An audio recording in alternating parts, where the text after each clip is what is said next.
Just goofing on. All right, let's roll. All right. I'd like to call to order the regular meeting for the Bedford County School Board for tonight, Thursday, June 12th, 2025. Ms. Johnson, just to let you know, Dr. Hubach and Mr. Daniels let me know they would not be present tonight. And then, of course, we are interviewing for the District 1 seat tonight. So that's why you see 4 of us up here tonight, but just wanted to let you know. If you would, please do roll call. Mr. M. Hill. Here. Mr. S. Hill. Here. Mr. Holbrook. Here. Mrs. Purvis. Here. Mr. Chairman, you have a quorum. All right, thank you. Do I have a motion to approve the agenda as presented? So moved. I have a motion by Mr. S. Hill. Do I have a second? Second. Second by Mr. Holbrook. Any discussion? All those in favor signify by saying aye. Aye. Any opposed? All right, agenda is approved. If you will, please join me for the Pledge of Allegiance. I pledge allegiance to the flag of the United States of America and to the republic for which it stands, one nation, under God, indivisible, with liberty and justice for all.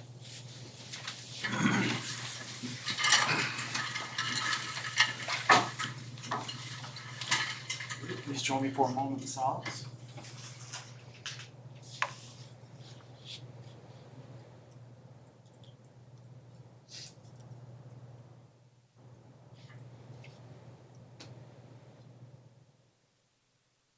Thank you.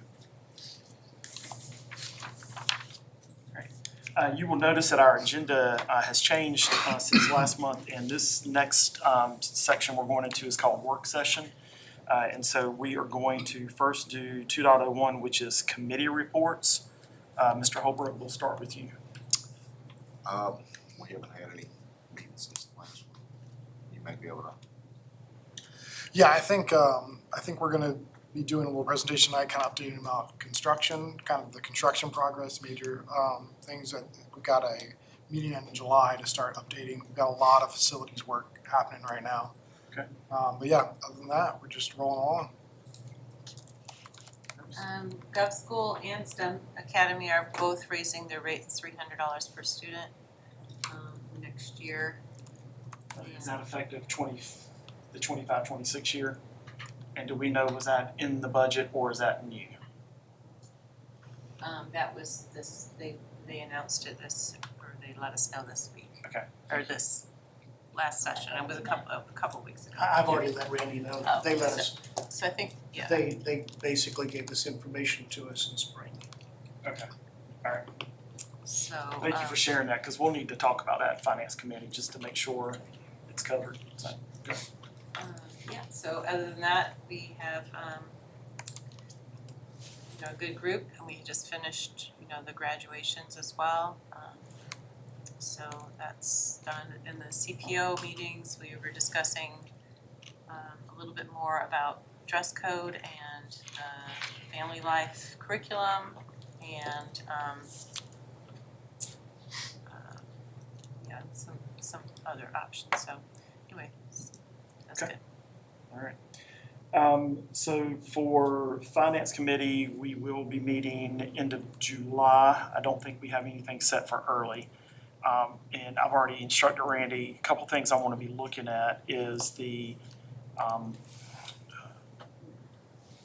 we've looked at the budget line items, but I want to go detail for detail of who are we making payments to? Like what are those line items? What's attached to those line items? So really want to go to the next granular level of those dollars. One of the things, and I had asked about, and it is part of the policy, which I want to talk about since Chris or Mr. Daniels or Dr. Hubach are not here. In the policy, IGA, you're going to see tonight where we're presenting a policy that impacts, is it transfer? What's the verbiage? Transfer students? It's non-resident transfer, I'm sorry. Yeah, non-residents. And so one of the things from a finance I want to take a look at, because we're going to be recommending, that policy is recommending that we're reducing it from the current $4,500 charge to $500. And we'll talk about that when that policy comes up. but I wanna know the impacts to the overall budget. So if we've currently got 100 non-resident students and we're giving 2,500 per student and then we reduce it to 5, what's the impact and how many do we need to increase that number by to, Make up the gap. the whole reason for that, and again, we'll talk about it in the policy piece, is to help drive revenue and to increase student population where we have that opportunity to grab from, other counties where students may wanna come. Not may, they're gonna wanna come. And so we wanna take a look at that option. So, finance piece, we'll be looking at that per se of, are there impacts? And if it is a negative, what do we do from a financial? I don't think it will be. I think it's gonna help us. But given that update, policies, and Mr. Dupere is gonna talk about that when we go to present, and that is on the action item tonight. All right, so that's committee reports. Anybody have anything else from a committee report? All right, so Ms. Purvis, will go to you for comments and concerns from school board members. Well, I had the privilege of going to Richmond this week to take part in the SOL cut scores, and it was a really interesting time. I learned a lot, and so we are thankful for our governor and for the BDOE who is working hard on trying to get our standards of learning higher than they have been, so that we can be more competitive, and our students can be more competitive in their fields, and up through graduation and their requirements. So the other thing I would like to propose, if we have consensus today, is to being that we want to be good stewards of our money, I would like to introduce the opportunity to look for a more another attorney for the school board. We would keep the attorney probably for the special needs, because it is hard to find that, and we have ongoing things that have been helpful. I just saw Kelly do this number. I don't know if she needs to do that publicly, but sorry, Kelly. But I'd like to at least explore other options for other attorneys, and we would probably interview and do all of that if we have consensus to at least start looking for some other options. And just to make sure you guys understand, we would have to put out, keep my terminology, RFQ that says, hey, we're looking, and anyone who is interested to present, and then we would go from there to interview those individuals to see who is interested in representing us from a new attorney perspective. So we just need consensus, I guess. So. Right. Well, any questions or comments? I have a lot of questions. Okay. Some things that I wanna make sure that we're considering for this is, so we spend about $100,000 a year on attorney fees outside of special ed. So it's not an insignificant number that we spend. Some of the things that, if we're gonna switch attorneys, which I think it's very fair to be looking into, I kinda wanna know about the transition time. If we were to switch, what is involved in transition? What are we gonna have to do? What amount of billable hours are gonna have to duplicate because, all right, well, we gotta get these people up to speed. So let me make a Oh, yeah. comment on Go that. ahead. So in the past, when we've done this, what we have grandfathered in whatever the current attorney is working on, Mhm. they would finalize, and any new projects on a go-forward basis would go to the new attorney. So we would be overlapping for a while until it all is finalized. So current projects or current cases, that attorney would keep. Anything new on a go-forward basis would go with the new attorney if we choose to go with someone else. So And what all, and just so for my knowledge, I'm very new to the board here, what all are we're not doing special needs. What all are we going to be incorporating in this? I'm assuming it's HR, I'm assuming it's, any type of us getting sued for a litany of reasons. well, I'm not an attorney, I'm just gonna speak from the experience over 8 years. So, yes, to answer your question. However, there are certain times where we don't choose the attorney based on our insurance. What's Yes, the that's correct true. terminology? They are assigned. They are assigned. So we don't have an option for that. Even today, with us having an attorney, we don't choose that if it's covered under our insurance policy. So Yeah. the insurance company would choose that. We're not saying we would not absolutely, VACOR. Acor. Thank you, that's the word I knew it was a term for I it. just wanna make sure I didn't say it Yeah. wrong. We're saying we would probably not want to go with a new sped attorney, just the fact of the experience and what we've gone through with them. But that's not to say we're shutting that down. So if a new attorney presents, that would be something we take a look at. But everything else that would be requiring an attorney, yes, it would be covered. Okay. And I'm only, that, again, it would have to be consensus. We can break it down as a board to say, hey, we only want the new person to handle HR requirements. Or, to me, I think if we're gonna present it as we're looking for a new attorney, Yeah. we go out and say, hey, what do you have available? What are you recommending to us? And we look at it. So would that open this up to also taking bids for the special education, or are we just shutting that off? As a board, we can do that consensus right now. We can say we want it to include it or we don't. I have done a little research on that and it's hard to find. Because it is a specialized, most attorneys don't have a whole department in that. So that's why we probably will stay with, but we can always look into it and see if we find anything else. If you want to open that up, I think that Ms. Jennings is probably gonna sweat bullets, but I will tell you, the recommendation from our staff is that they would prefer, from a SPED perspective, to stay with who we have. That doesn't mean we can't stray from that, but I'm letting the board know that's what our staff would tell us. It doesn't mean we can't entertain Absolutely. options. Yeah. When we do, or if we get consensus and we do this, can we also include on there any type of document transfers that they need, any onboarding time? Do we get a special rate to onboard versus once you're actually representing us, or is it all just, hey, you get hit with about $300 per hour regardless of what we do for you? Yeah, I think we can be specific in our ask, and we'll have to work with Randy when he presents that, but, Yeah. provide us your fees of, Mhm. onboarding, or just, is it a one fee fits all? So we can certainly ask those questions when we're putting out that Yes, so- RFQ. Yeah, some attorneys have a one flat fee and others have, well, if you actually talk to that actual attorney, you get paid, you pay more, but then they have helpers and then they bill out less. Mhm. It depends on the firm. The last kind of point I wanted to kind of just bring up for the board as we consider this. I think there will be a significant transition time as far as getting to know our staff, getting to know our past cases, you're gonna, I'm assuming now, if we call it the same attorney we've always been using, this is what I do in my business. I'll go, hey, do you remember that John Smith case we did a couple years ago?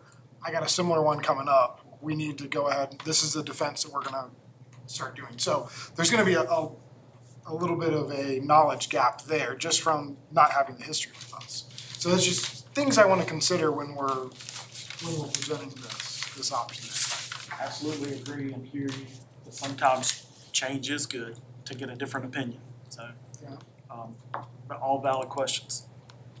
I think that's those are some things that as we interview attorneys, that would be Yep. important for us to ask. And we may stick with the one we have after all of that.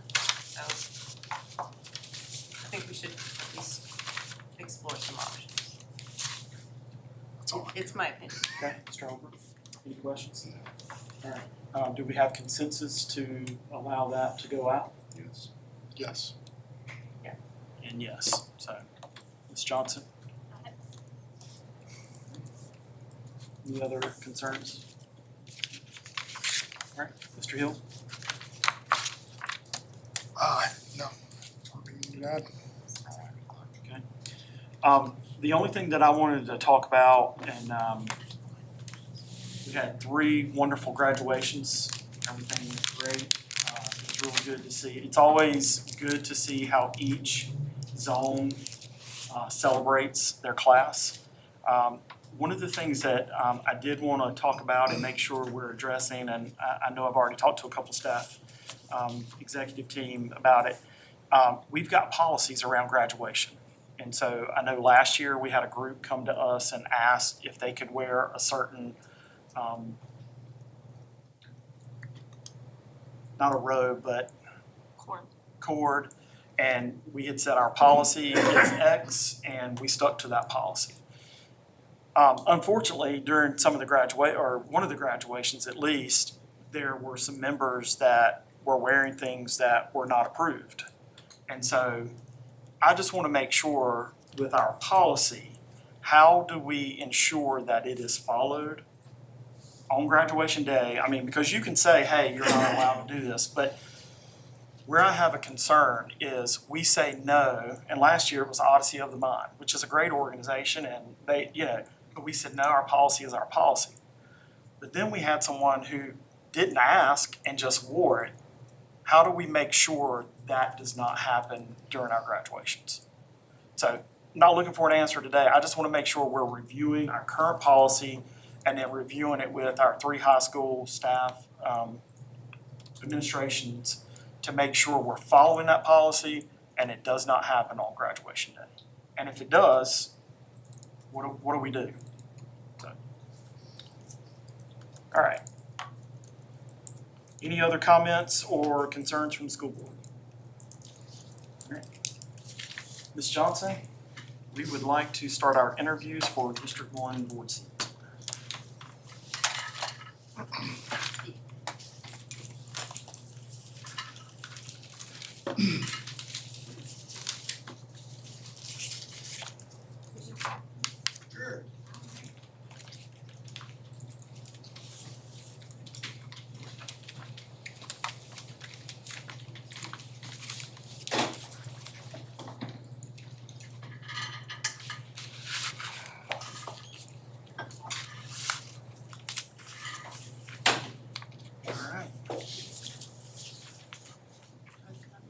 We do not have hard copies, but you should have an inbox. From Diane. Yep, from Diane.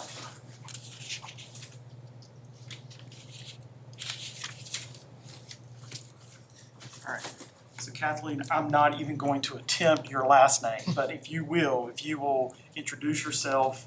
But first of all, welcome and thank you for showing an interest in our District 1 board seat. The board is going to ask you a series of questions tonight, and we will ask you those questions. Please, if you need us to repeat it, just let us know. We want to make sure, our whole mission tonight is to make sure not only do we find the right candidate, but also that you feel comfortable in the questions that we're asking you, and then at the end, we'll see if you have questions for us. But we want you comfortable, making sure you're able to answer, but if at any time we need to repeat, just let us know. All right, so to get us started, if you would, we have your information that you submitted, but if you would introduce yourself and just tell us a little bit about yourself and why you're interested in the District 1 seat. Okay, my name is Kathleen Bajosian. I was approached a couple times about the open seat, and so I was very honored, and so I was pondering and contemplating for a little while now. And I decided obviously that I would go ahead,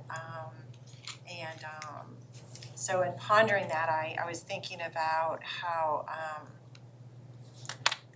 we were saying the Pledge of Allegiance and we were talking about the Republic, and I know that we're given a Republic if we can keep it, and I know that that is kind of a really big concept, but coming down to serving on the board, I feel that that it's included in just that value that we want to make sure that that we keep this treasure that we have in our country, and it really starts kind of down with the children in the school systems and how we educate, and So I'm trying to bring this small and down to, you know, why I wanted to go ahead and see if it's something that you know, I could go ahead and apply for to serve. I believe that, you know, if there's a need and that I can help fill that need with a seat, then, you know, it'll work out and I could bring what I have to the table. And not only that, you know, the value of, you know, keeping the republic, but just serving the community, serving the children and the parents. My background is well, I'm 62 now, so I feel like I have this big story and I'm trying to kind of bring it down small, like why would I even be interested in serving?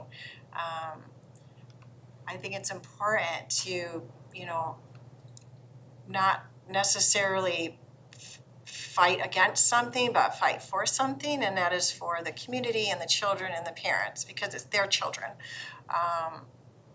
I'm retired, kind of, like, it sounds so old, I don't like that word, but I'm retired, so I'm more available, and I've served.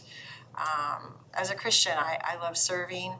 That's probably what, when I was told about this position, that's probably what even made me consider it. It was because there was a need and I love to serve and help. And I was like, if I can help and serve in this area, I would be happy to. But I've worked with families and children in clinical therapy. I love governance and just being aware of what's going on in the country and the good as well as the bad. I'm aware of the controversy and the struggles in our country and in our families. And I think because I'm very well aware of what the struggle has been, I think it's kind of on my heart to maybe come in with a voice of reason and not to fight against something, but for things that are the best for the children and the parents.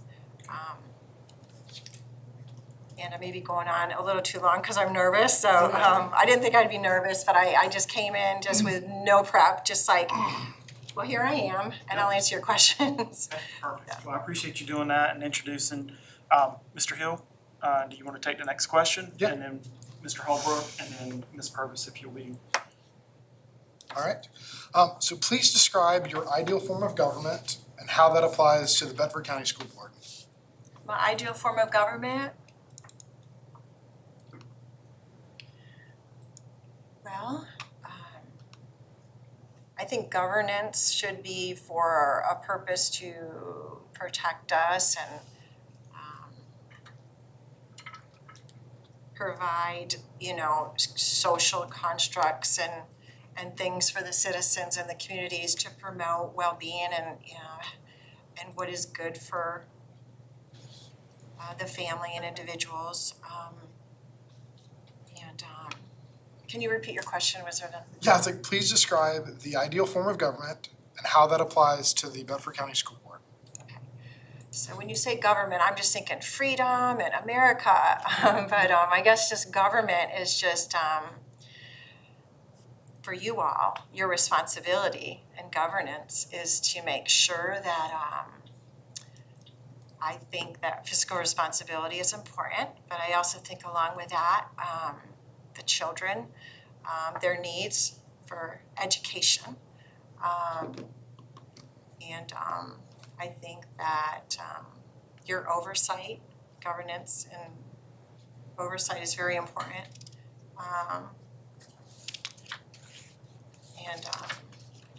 As far as again, the school board, to bring kind of that down to a smaller form of governance, I think to be a voice of reason and to be available to all parents and children, is it's very diverse, I'm sure, and find solutions that promote the well-being of all children and all families, while also recognizing that, you know, the governance or government isn't responsible for everything, because the family is really the one that's responsible for their children. But Well, thank you so much. What would be the main goal you have to accomplish being a school board member? Well, I think of my giftings, I guess my goal would be to bring ideas in, to bring understanding through my experiences, through working with different families and children, to be supportive and honestly to meet a need, because I was told that there was a vacant seat that needed to be filled, and I guess I'm kind of the personality that wants to help if there's a need and save the day, and so to come in and to fill that seat and to be offer, you know, my background information, ideas, but also to learn things that I don't quite understand at this point about being on the school board.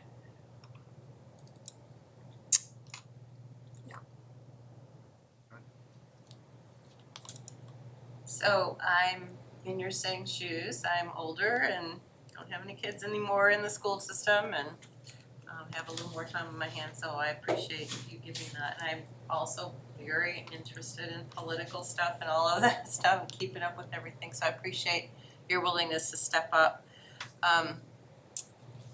Obviously, you had mentioned in your resume or your, I guess, the survey, whatever you want to call it, that you were only interested in coming till January or whenever, November, when we actually vote for somebody else. Would you consider running for a longer term? And if so, what are some of the strengths that you have? Like, for example, my background is education. Some of these guys are contractors or engineers, businessmen. What value would you bring to the board in that respect? Yeah, so I just want to be very open and forthright, and so when I did fill out my application, I just want to be completely open that I was coming to meet a need, and if you all wanted me to fill that need, I would be honored and happy to do so. But if somebody else came along that would be a better fit, because I know that you have to run against somebody. And to be honest, I am open. Miracles happen every day. I am open to possibly, but it's not in my nature, my personality to necessarily run against somebody for the position. So, I'm not quite sure. But what I would bring to the board, which is the second part of your question, was that? Okay. I wasn't doing too good with two-part questions, but I remember that one. Like I said, I raised 4 children. We actually utilized the public school and the private school and homeschool. Not because we didn't, what we wanted to do, but as, just to meet different needs, because we had a span of 4 children and a lot of years in between all of them. So we're, I feel like having that background coming into the board and into the public school, I believe that having that outside kind of view could be helpful. If there's a struggle or problems, maybe my insight and my experience would be helpful. And also in my professional field, I have experience and insight to the schools and the need for just the different needs I think that the families have within the schools, and sometimes the schools could utilize outside resources instead of inside to help families in their struggles and educating their children.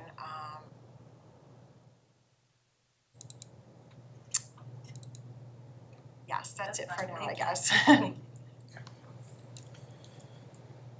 So Kathleen,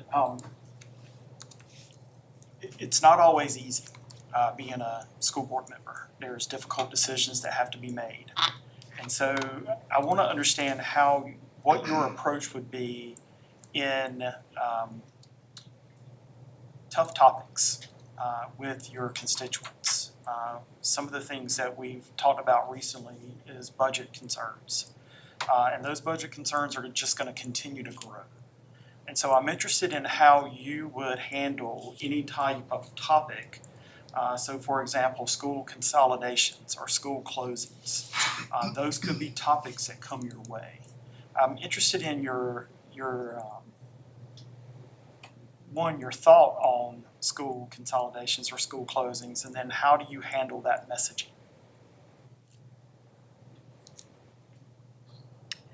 I guess first you have to look at just the realities of what you have in front of you. And then there's probably then the emotional parts and the conversations and dealing with the different opinions, I guess, is what you're asking. Well, I feel if you're given the authority, then you have a very serious responsibility to know exactly what you're talking about and what you're looking at, and to convey that. I think that with grace, always, and but also just the facts and the truth of the matter, and sometimes I think there are different people that probably do a better job with trying to reason and communicate with other people that might be in opposition, to bring everybody to a place where there's more understanding of what's going on and what needs to be done. I guess I would find that maybe more of my strength to want to help kind of resolve some things, and but I think at the end of the day, I definitely stand with, sometimes decisions are not easy, but you have to make them.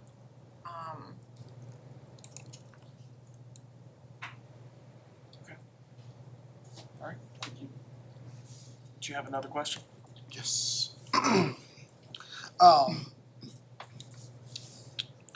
In your view, what role should technology play in the Bedford County classroom?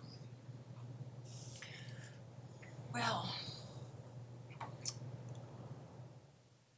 I know that's probably a little controversial, if you will, because there's so much good about technology and then so much bad. I think whenever it's for education and promoting information to improve on the academics, it's probably a very good thing. I think that some of the technology has been very detrimental. It's opened the door to very difficult things for children and teenagers, probably.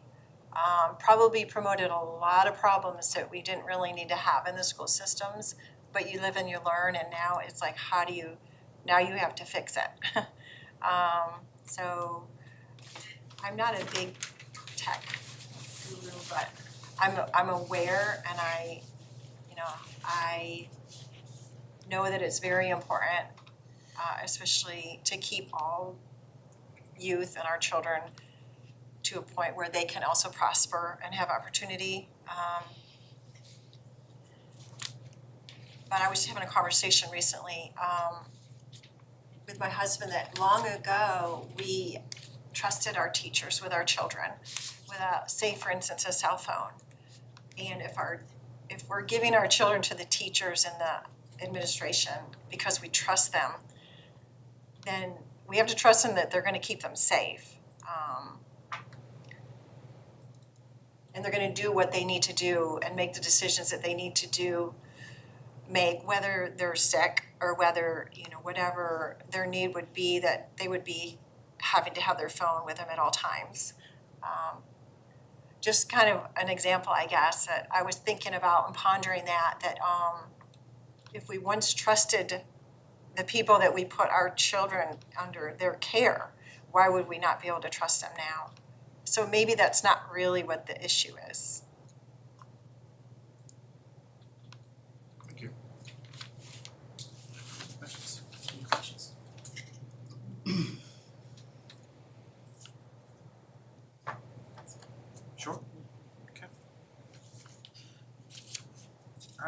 That's the questions that we have. Do you have anything for us that we need to clarify or clear up for you as far as questions that we've asked? No, I think some of the smaller little details I could find out about it. Right. Where. Thank you. Thank you.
Seated in any of these three chairs. Sure.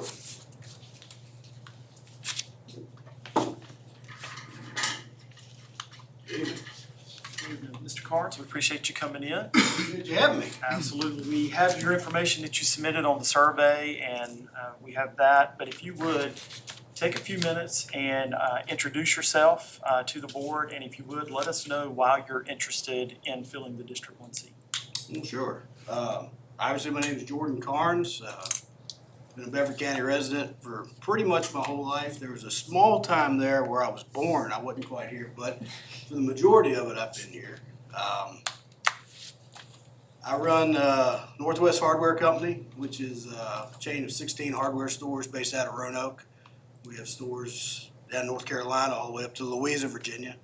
And my job is basically to put out fires and hire personnel, build budgets, and set policy. So it seemed like a pretty good fit for what you guys do, which is, set policy, hire people, and also build budgets. So the primary reason that I'm interested in becoming a board member is I have two children. One's in 6th grade and one's in 9th grade, both at Stanton River Middle and High School. And unfortunately, I'm not very athletic. I don't have a lot of skills outside of business, so I was never going to coach them in ball. And I thought this might be a good way of making sure they get a good quality education. I'm a parent first. I want to see my kids succeed, and I want to be involved in that if I can.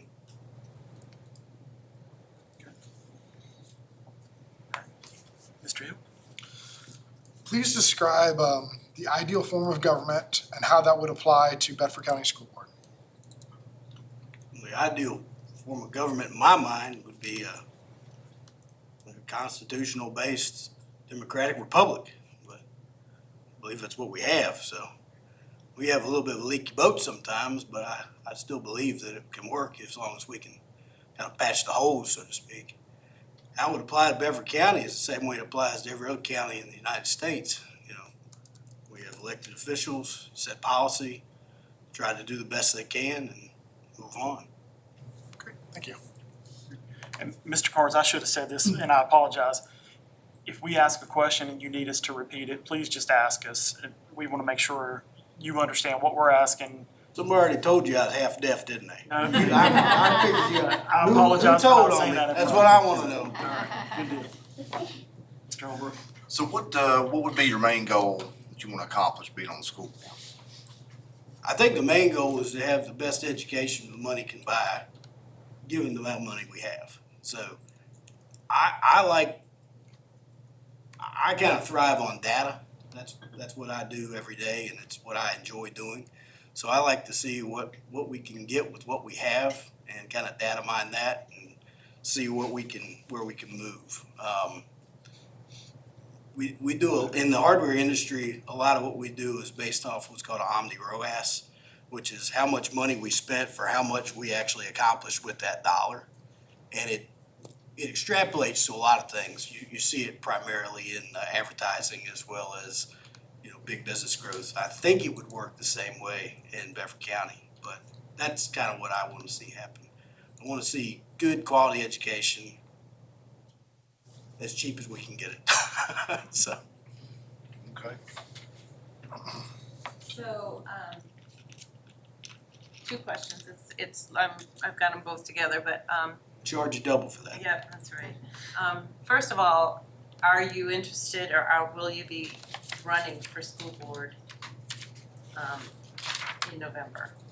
Well, I guess it Would that be a depends. possibility? I guess it depends on if I'm appointed. If I'm appointed, then I would kind of say, yes, I have to. If I'm not appointed, y'all might hurt my feelings so bad that I just, don't want to ruin.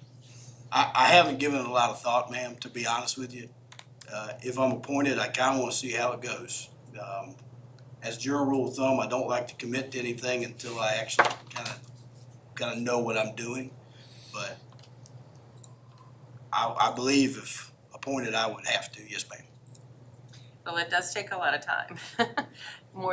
As much as you can give, but, then the second part of my question is, what do you bring to the table that you feel like would make you a valuable player in this board? For example, I'm an educator, we have businessmen, and obviously you said you were businessmen.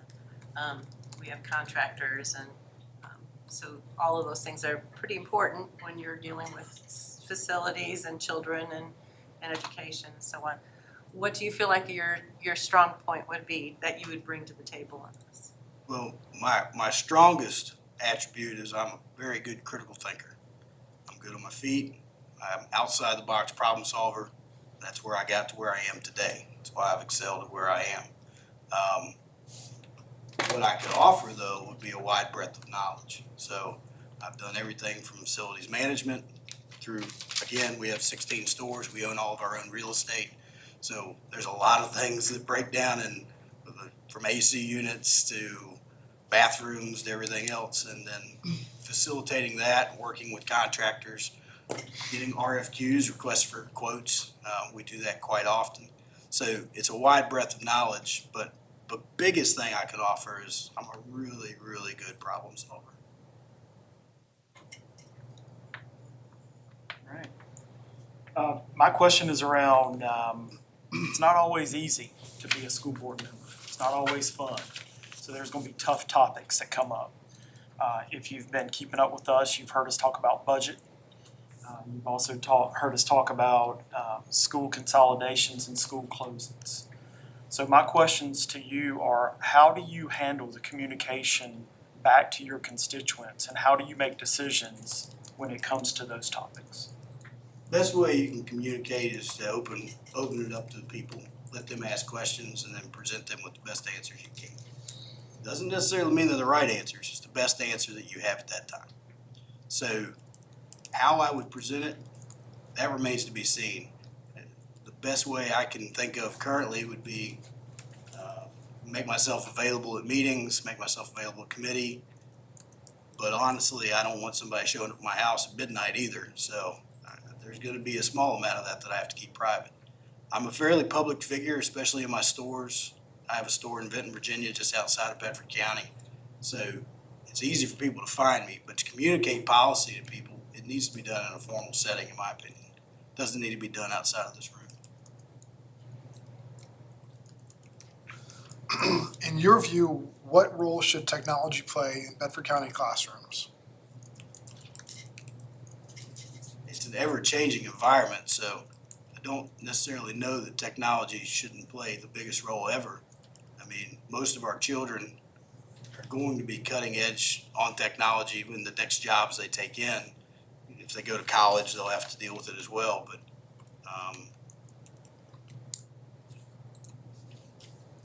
to be perfectly frank, the role of technology is so ever vast and changing, I don't know that I can answer that question fully. Thank you.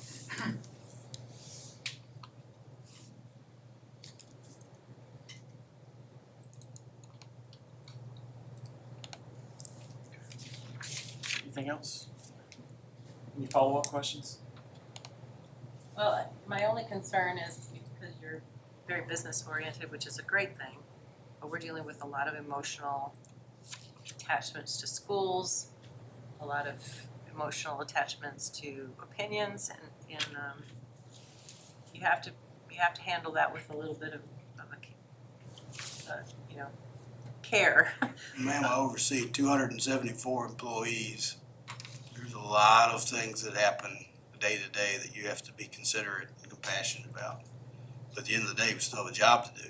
We need to make sure that while we don't have to beat them over the head with it, if a tough decision's made, it still needs to be made.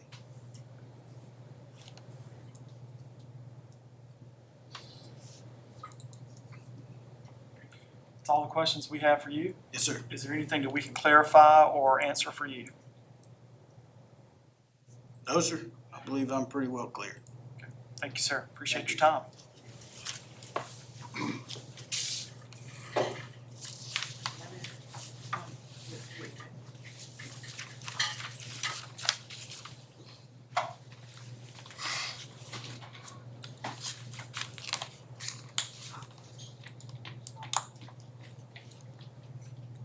Gotta wait for her.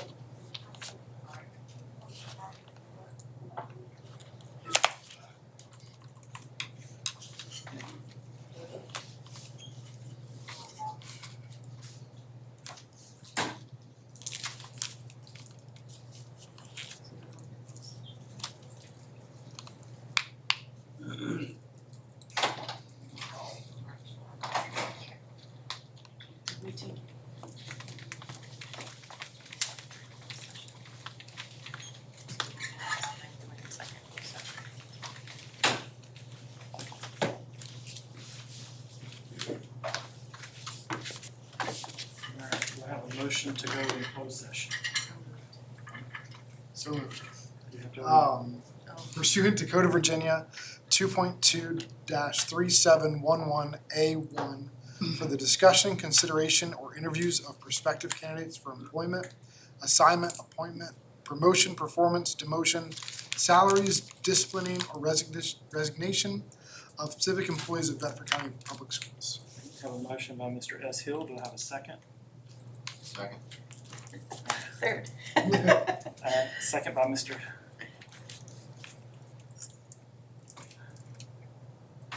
All right, all those in favor signify by saying aye. Aye. Aye. Any opposed? All right, we are now in closed session.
Do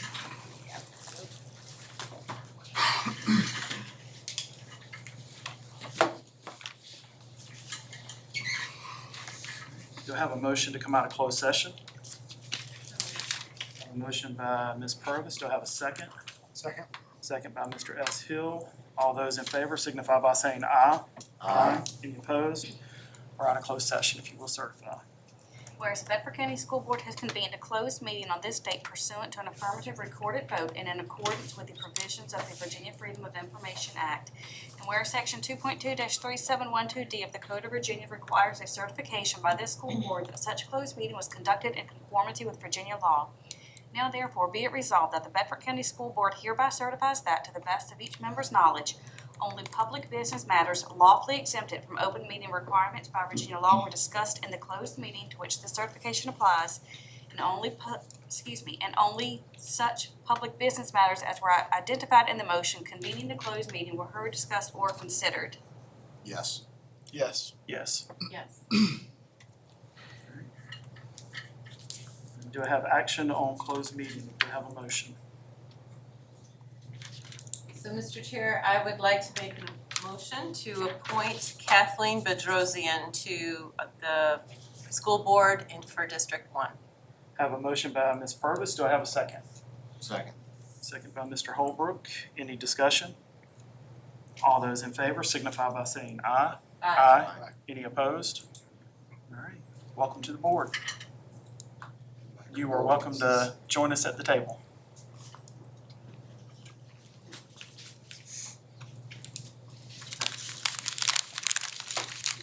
So I'm going to go ahead and do this publicly. So tonight, any actions that we take, you are not able to vote. You can certainly join in on the conversations and ask questions, but when we go to take a vote, you are not able to vote until you are publicly sworn in. And then just as a reminder to all board members, when we are in closed session, anything discussed in closed session is not discussed publicly at all. So those do remain closed session. You are able to participate in that, but again, any actions that we take, you would not be able to join in. All right. All right, Mr. Dupere, Superintendent's report. Yes, congratulations again goes to BCPS class of 2025 from Stanton River High School, Liberty High School, Jefferson Forest High School, and BCPS GED graduates, as well as practical nursing program at Susie G. Gibson, for their dedication and success as they move from this milestone to their next. And I would say that having gone to practical nursing, I was touched by one almost middle-aged mom who was finishing her degree, and just her passion and never wanting to give up on this. And it just was touching to see some of these older people who were still grasping for that hope of getting their GED or getting their applications to go into a workforce. So that was pretty special. I'd also like to thank those individuals that were highlighted in our graduations that also are joining the Bedford County workforce with their endorsements that they achieved in our CTE programs. And last, I'd like to respect those that have chosen to enlist to serve our country. In the military, all of these individuals in the class of 2025 have given us much to be proud of, and we salute them for their hard work and determination. I'd also like to take this opportunity to thank Mr. Kevin Spalding, the principal of Montvale, and his many teachers, staff, volunteers, along with the junior ROTC of Susie G, who made this year's Run for the Wall event another success on May 22nd. This year's ride of motorcyclists, and they're all Vietnam, most of them are Vietnam veterans, marks the 50th year of the end of Vietnam War and 35th year of the running of Run for the Wall. The school entertained, which was quite interesting, and sang to the motorcyclists and the veterans. They fed them, and they saluted over 300 riders who came from California to Washington, D.C. And there were 4 of those rides. Montvale is a stop of the southern route every year.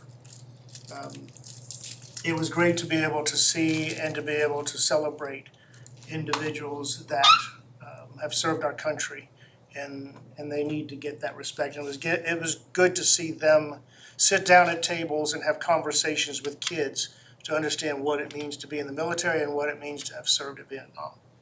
It was just refreshing. I'd also like to respect and pay appreciation to the 42 individuals who have retired from Bedford County Schools through the end of 2023-24 and in the course of 24-25. Thank you for your service, and most importantly, to the service to your families and students of Bedford County. We thank you for your dedication over this point of time. 2 weeks ago, Governor Youngkin signed Virginia House 1941 bill and Senate Bill 738 legislation mandating bell-to-bell cell phone-free education in Virginia into law. The bipartisan legislation codifies the governor's Executive Order 33, and all Virginia school divisions are now required to adopt a bell-to-bell phone-free policy during school hours, if not having already done so. In a few minutes, you're going to hear Dr. Woodford give us a synopsis of how it went this year and the reflections as to how we use that moving forward. While we embrace June and July as the summer months, there is still much work to be done.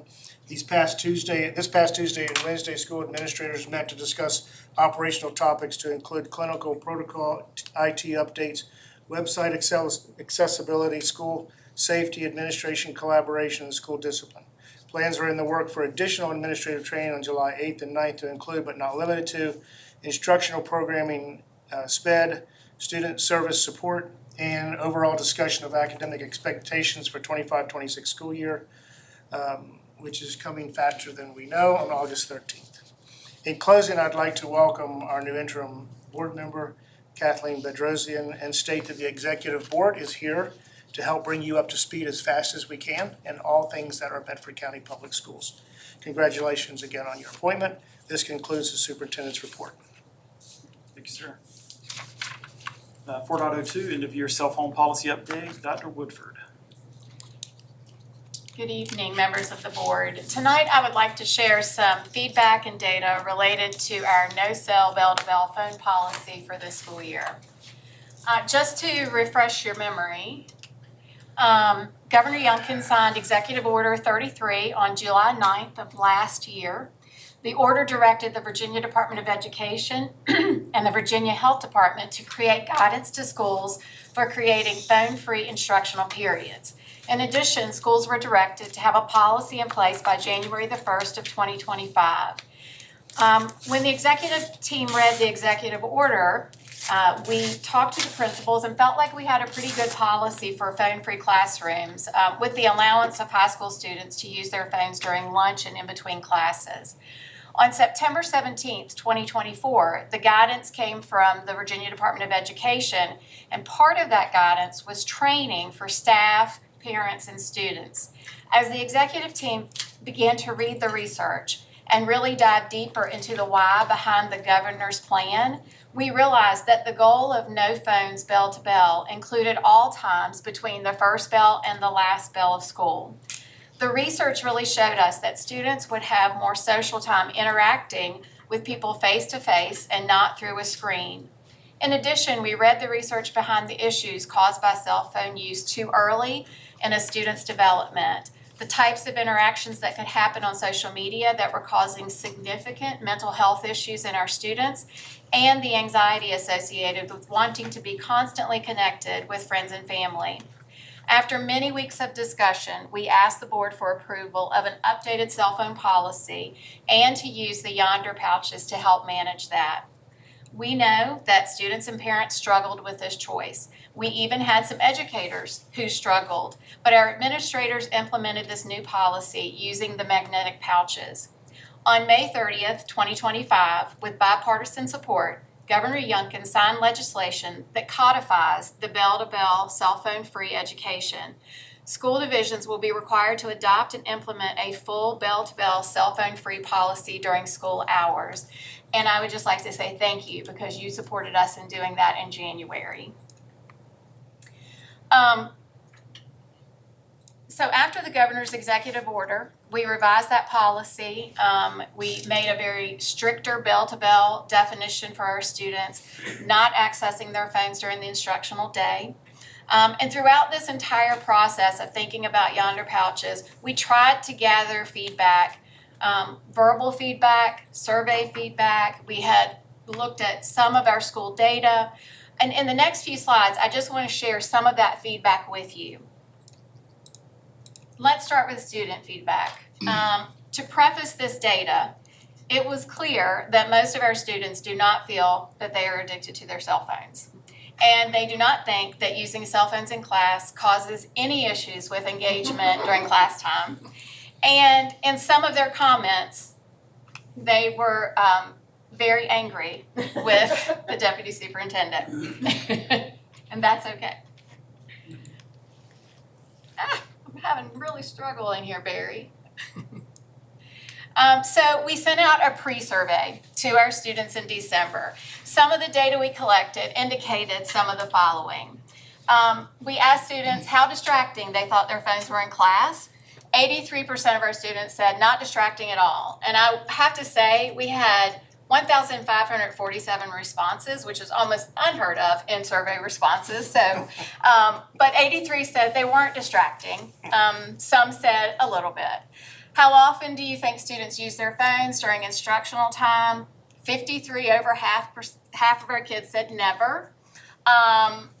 47% were pretty honest though, that sometimes or frequently they were being used during instructional time. And I'm not saying that teachers were using them, students were using them during class periods. When we asked them how concerned they were about the effect of cell phone use on their education, 78% said they weren't concerned at all. And 50% said they were very annoyed and angry that we were making them use the yonder pouches. And so, very honest feedback they gave us.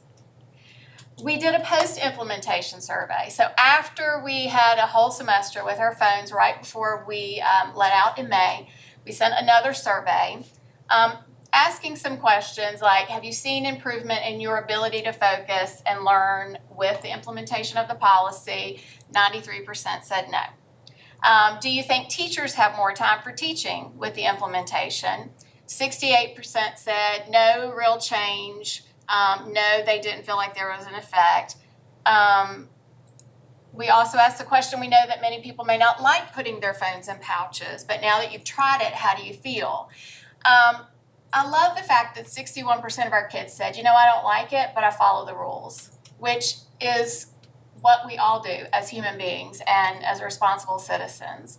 And then when asking about do you use your yonder pouch, 42% said yes every day. 36% said no, they just keep it off and away. 22% said I don't even have a phone, I just leave it at home or in my car. So I think we got some really good data from kids, even though it may look, I think it truly reflects their heart. They have been raised with cell phones and they don't really see the impact. So some takeaways that I think are important is that the majority of our kids are rule followers and they do obey those rules. And then that fourth question, I think will help our administrators really think about, are kids using their yonder pouches? We've talked a little bit about, do we have some spot checks? Do we say that everyone has to have a yonder pouch? Because we do have some students who are just turning them off and putting them away, and we're not seeing them. So at the end of the day, if we're not seeing them, they're not out in class, I think we've been successful. So I wanted to also share some important feedback, and that's the superintendent's student advisory. The executive team spent several meetings with high school student representatives on the superintendent's advisory board. At the first meeting, they really wanted to understand the why behind the cell phone policy, and we had great discussions with them. They are juniors and seniors who've been selected at their school. They filled out applications to serve on this committee. And the more we shared the why, the more they began to understand. Even though they said they really didn't feel like they needed to have that limitation on their phones, at least they understood what the governor's message was. We listened to them express their frustrations. They also admitted to us very candidly that kids use their phones in class, and they go out of class to the bathroom so they can message friends, and they do sneak their cell phones like in their book bags so no one's looking. So they acknowledged that if they had no required store option, somewhere to put those phones, that they would continue to use their phones during class the way they had been doing.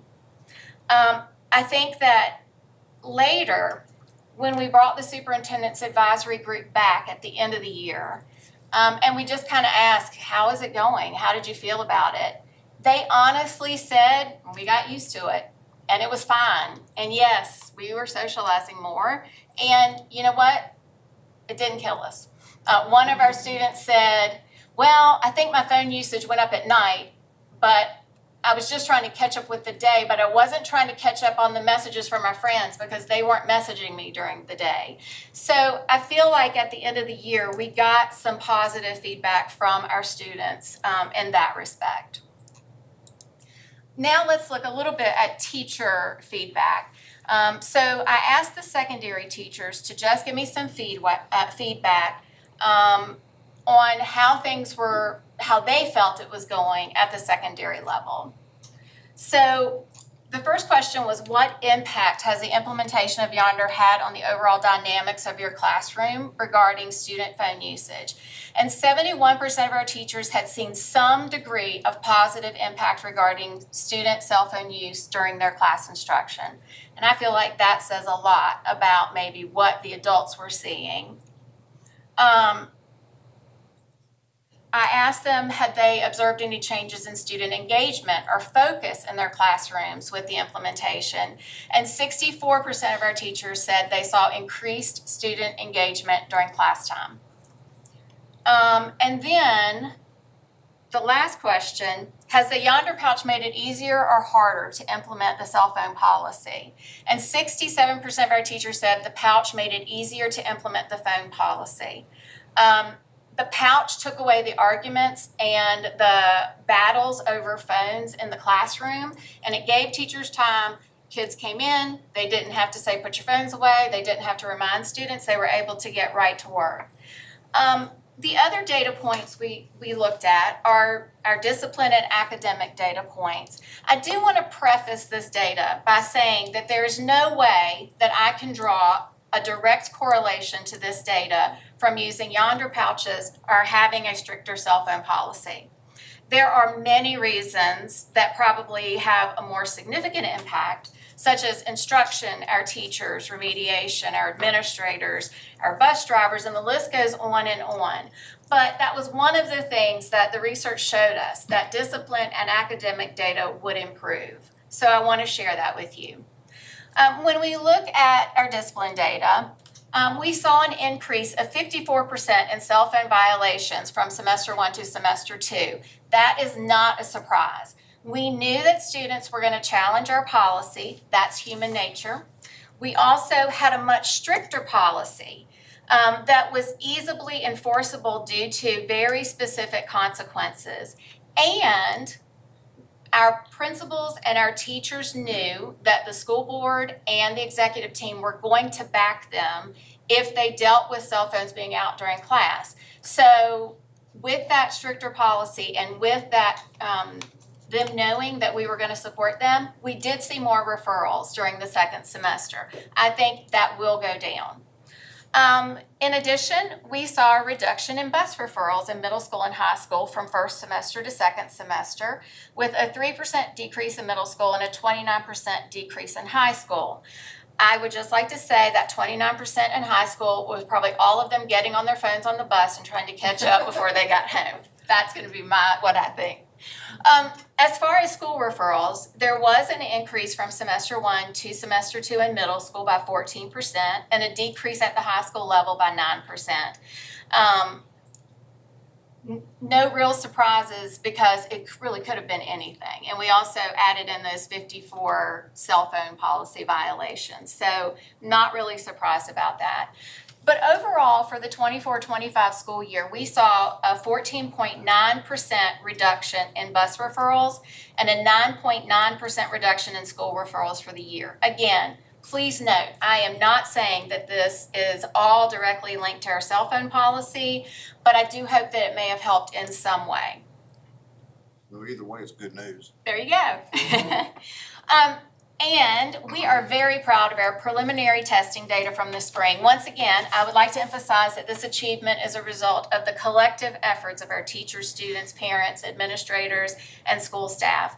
I would like to share some general information at this time because we're continuing to get finalized results.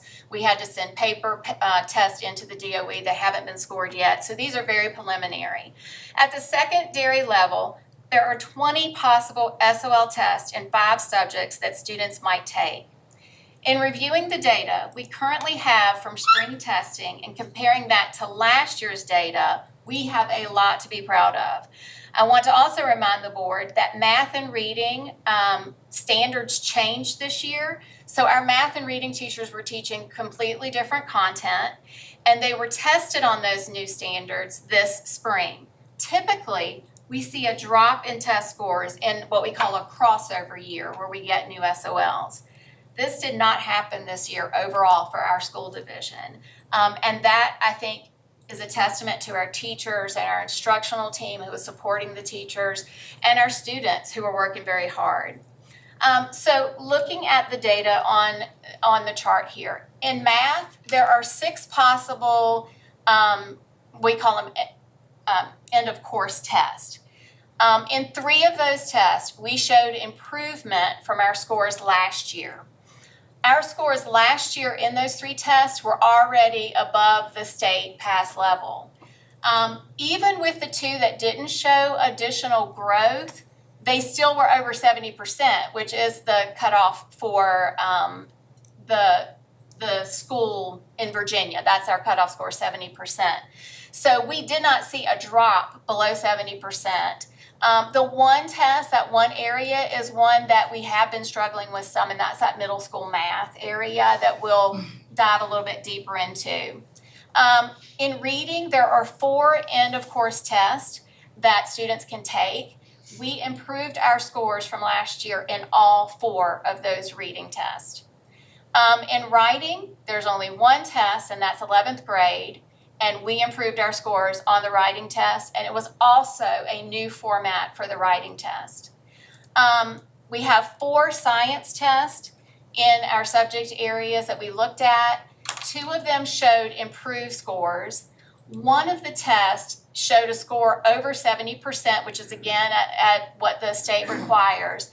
The one test that we didn't show growth in, and this is for science and history both, there are science and history classes that students take further into their high school career because they need a verified credit for graduation. So typically those students have not passed their Algebra 1 or biology test early on.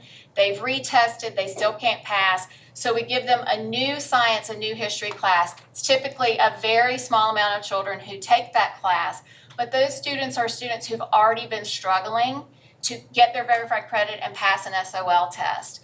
So that was the test in history and in science that we didn't show improvement in. And again, we'll dive deeper into that. But I think improving in 4 of those history tests out of the 5 given was pretty impressive. So I just want to say again, a big thank you to our students and our staff and all of the hard work. We are excited to really dig into the data and share more with you in July or August whenever we start getting those final results.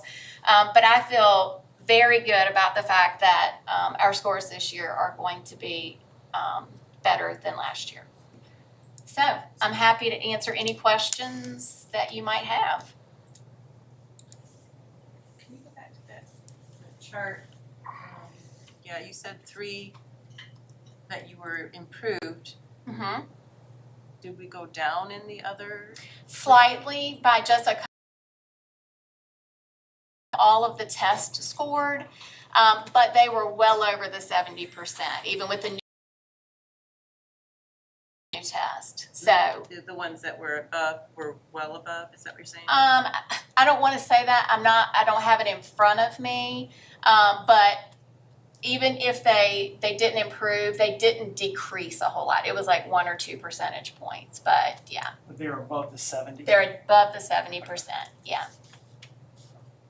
And these were tests, SOL scores, I'm sorry, the These are any of the, overall tests for all, the whole district. so the whole district in middle and high school, because I was Okay. looking specifically at SOL testing at the middle and high school, because that's where we implemented the cell phone policy, Oh, so it's still tied to the, so, okay. Well, I was just trying to give you some Okay. data with the cell phone. If I wanted to share, because we talked about, we were hoping academics would stay strong and discipline would improve. So I'm sharing the SOL data just because maybe it could be tied to more engagement in school. Maybe it could be, I want to say too, we missed a lot of snow days and our teachers and students still did a great job. And I'm really, really proud of them. And our elementary scores look good too. I just wanna make a comment too on the cell phone. When I was teaching in the high school level, it was nonstop from the beginning of class to the end of all the kids who have to use the bathroom. And every single class period, like the same kids would have to go to the bathroom the next hour and the following hour. And when you're a teacher and you're constantly having to deal with stopping your teaching so that you can Do the pass. do the pass so that they can go, and it's nonstop all day long. Just that alone, Right, I mean, and you can't tell them, no, you can't use the bathroom. right. Right. I think that we So- had some teachers who had really good policies in place, like put your phones in a box or put your phones in a caddy, so they weren't, they had kind of set up a system for themselves and it was working for them. I think teachers who were thinking it really wasn't a problem, we got a lot of comments about, wow, we do have more time and it really is effective. I think the biggest appreciation was they weren't fighting with kids over cell phones. It just was a non-issue, so. So we probably don't need to go to school as many days, is what you're saying. I would never say that. There's always something to learn. Right. More PE, Jonathan's not here. Speaking of the yonder pouches. Yes. So this is obviously our first summer that we're implementing this. We don't have any historical data on what we're gonna need to replace. Do we have the funds set aside to purchase more if we need to replace a certain percentage of them? So, we ordered enough, with our All in Virginia money that we still have. We ordered enough for all of the sixth graders coming into middle school. And then, we ordered additional, actually, Mr. Sexton, and his team created an inventory. So every student's Yonder pouch had a barcode on it. It was like checking out a library book. So we could keep up with if students were damaging or they didn't have it, that sort of thing. We asked seniors, if you don't want your Yonder pouch and it's still in good condition and you want to donate it, and so we had some that did that. We have plenty to get through next year. And honestly, we'll see what happens in the fall when they come back. We did ask them to keep their pouches at home instead of putting them all together, just because we know that when we do Chromebook rollout, which is kind of the same thing, we do the scanning the barcodes and we send them out like library books, it would take us at least a week or so to get those pouches back out with our Chromebooks at the same time. And we just decided, we just need to trust our kids. We asked parents to just help them put it away somewhere, so they'll have it on the first day of school. And so, I don't know, it'll be our first fall with it, so we'll see how it goes. But we did order with the grant funding we already had. Well, and a lot of the kids decorated theirs. They did. They decorated them very Sparkles and- fancy and yes. And some were dirty. Yeah. Some of them were dirty, Yeah. you didn't want them. And we're also kind of testing how they hold up. Yep. We did have, they have a metal pin in them that holds the magnet together. And some of those pins were getting easily damaged. And I don't think it was anything the children were doing. So we kind of have talked through that. We actually we'll have a longer discussion with our principals later this summer and, what can we do better next year? Are we in any type of contract with the yonder pouches or just it's a buy when we need them? It's a buy when you need it. So I wasn't aware that we were giving them to the seniors, so that's fine. I guess my question would be, have we looked at an alternative of you return them back to us? Because to me, that funding or grant money is gonna run out. Right. And you guys have got a very tough decision next year when it comes to budget period. So when it comes to continuing to fund yonder pouches, I wanna make sure, Right. and I get it, they're decorating them or whatever, but is there a way to refurbish? Even if they are, Yeah, when we looked at them, they cannot be washed. They can be like sponge cleaned. The fabric will get dirty in their book bags, in their pockets, things like that. So we just thought for sanitary reasons, we weren't gonna take them back up. We may have to re-examine that, especially if it's multiple years with them. 6th through 12th grade, that's 6 Yeah. years. yeah, And I'm not sure they'll last that long, I'll be honest. Now that I've seen them in action in the schools, I'm not sure they'll last that long. So we may have to think of some other alternatives. And I think we can do that. I think seeing the success and, we'll see what. Seeing the value of that, I think should help the teachers even, because some of the teachers I know when I was teaching, some of the teachers didn't enforce anything. And I think then just seeing the difference, I'm hoping that more teachers will stand firm on that. yeah, I mean, not disagreeing with the data, but I wanted to scratch my head on 6% of our teachers said it was harder to enforce the phone policy because of the yonder pouch. Yeah, I'm not sure. The comments weren't directly under the question. But yeah, a small percentage said harder. A lot of our, 5.5%. it's funny, I think our middle school because at middle school, the policy that those principals had been using was it's turned off and we don't see it all day. They didn't take it out at lunch, they didn't take it out between classes. And I think our middle school principals felt very good about their cell phone policies. So I think when they say harder, I think it was that now we're handing them out, now we're having to say, put your phones in there. And so makes that sense. could be it. Yeah, thank you for explaining that, Yeah. that makes sense. Okay. Any other questions? Any questions? All right, thank you. All right, yes, I'm 39 minutes late for public comment, so I apologize. The public comment portion of tonight's agenda is limited to 40 minutes. Speakers are asked to state their name and voting district. The school board is here to listen to your comments, but will not engage or respond to speakers during this 40-minute period. Please remember that this is a public meeting and that we expect all speakers to refrain from any foul, profane, abusive, or hateful language during the comments or any time while in attendance during this meeting. We also ask that speakers keep their remarks objective and about the school in nature. Please keep all comments limited to matters related to the public schools, and any comments that are harassing or amount to a personal attack against any identifiable individual, whether board member or staff or student, or having the potential to cause unnecessary delay or disruption to this meeting are prohibited. This is a public meeting for public matters. If a speaker is not present when their name is called, we will proceed with the next name on the list. An individual who has not signed up to speak may not substitute for that time slot.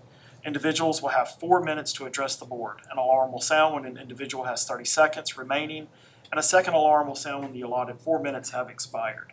When this second alarm sounds, please discontinue speaking and allow the person in line to come to the podium. Should you be unable to finish your comments, please send or give them to Ms. Johnson, and she will give them to board members. Please do not adjust the microphone at the podium as it has been positioned for optimum audio quality. We have no one signed up for public comment tonight, but is there anyone in the audience that would like to speak?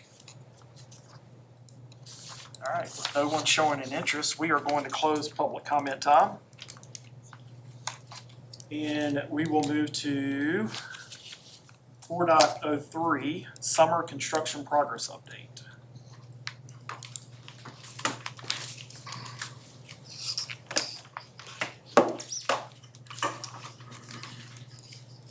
All right, thank you, Mr. Hill, thank you, members of the board. Mr. Hagler asked us to come tonight to talk about some of the projects that are going on.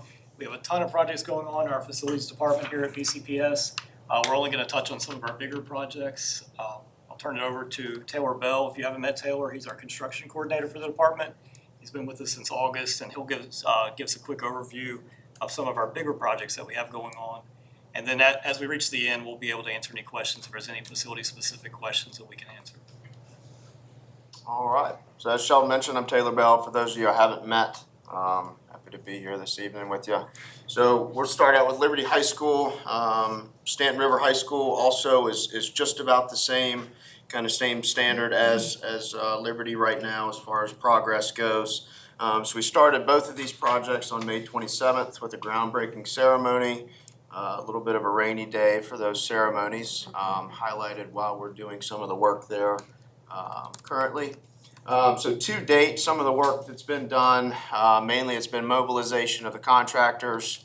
A lot of demolition has occurred. You've got demolition of walls, flooring, sections of canopy. Auditorium seating is now completely gone out of all of the auditoriums, as you can see in that photo there. HVAC equipment has been demoed, ceilings have been demoed, bathrooms, toilets, plumbing, piping, etc. At Liberty, the asbestos abatement has been completed throughout the facility and on the canopies. Audio-visual equipment that has been removed from the auditorium. A lot of the audio-visual equipment is going to be reused in the new auditorium spaces. I think that was just replaced a few years back, so we wanted to make sure that we could reuse that equipment within our space. A lot of the prep work has been going on for the new canopies and the roofing system that's going to be going on top of those. So that's kind of where we're at currently as far as work to date. Looking ahead at the next month or so and month and a half, continue cleaning the canopies, prepping those for the new EPDM roofing systems at both schools. We'll start doing storm sewer and sewer piping relocations for the additions of the buildings as well. Earthwork will commence, then we'll start doing concrete, rebar, formwork, etc. for the building additions as well. Contractor laydown yards and temporary parking areas will be installed as well. Currently, the contractor is on board and on track to finish in June of 2026 for both auditoriums. So as I mentioned, Stanton River is in a very similar place as Liberty with a few different caveats. At Stanton River, one of the big portions of that project is the fiber optic cable that is currently run on a lot of our canopies out there. The contractors there are currently putting in new underground conduit for that fiber optic. They are just about done with the new fiber optic cable. So that's a huge step in the right direction for us there. Another different thing at Stanton River is fire alarm. VSC contractor there should be working at the end of this month, putting in new panels and working on our main panel in the main office at Stanton River. And again, at Stanton River, they're expected to be complete in June of 2026 currently. So moving on, still with the PPA project, the Bedford Primary School gym. We started this one a little bit earlier than the auditoriums. We started on March 3rd there with the groundbreaking ceremony as well. To date, it's been a lot of earthwork. They've been doing a lot of the ENS measures as far as silt fence, sediment trap, and pond. A lot of storm sewer and sewer relocation and tie-ins. A lot of the weather that we've been getting recently has been slowing progress there with the rain. They're also working through some challenges as far as subgrade and dirt. There's been a lot of digging and over excavating to get good dirt and good material for compaction for the gym and the slab there. So in some instances, they've had to undercut in about 12 foot. So it's been a slow process, but they're getting close to getting all that squared away. Looking ahead the next few weeks and month there, things are really going to change. Concrete and rebar and all of that should be ongoing within the next 2 weeks. Get footers done, slab done. The precast or the prefab metal building has been released. We're expecting that on site in about 3 weeks. So just about as soon as the concrete work is done, the building should be on site and going up. So things are gonna change out there very quickly here in the next month, which is great. Contractor with the weather that we've got, on track to finish in December of this year on the gym. So. Moving on to Stanton River wastewater treatment plant and well house upgrades. This project's been going on since October of last year. So this one is just about complete. So this is kind of broken out into two projects within one. So at the wastewater plant there, as you see, that's where you've got your small building there in the blue structure in those photos. So the new lab building, which is the building that's in the photo that you see there, that's been built. It's about 99% complete as far as plumbing goes, electrical goes, a lab station for the Bedford Regional Water Authority operator that works there. The wastewater treatment plant itself, which is the blue structure you see, was delivered last week and set in the hole with a crane. That operation went very smooth. We're very happy to see that.